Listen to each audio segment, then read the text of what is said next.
All right, folks, it's a crisp, clear Saturday morning.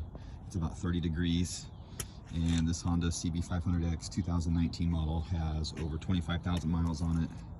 It's frozen, sitting in the cold, no valve adjustments. Let's do a cold start.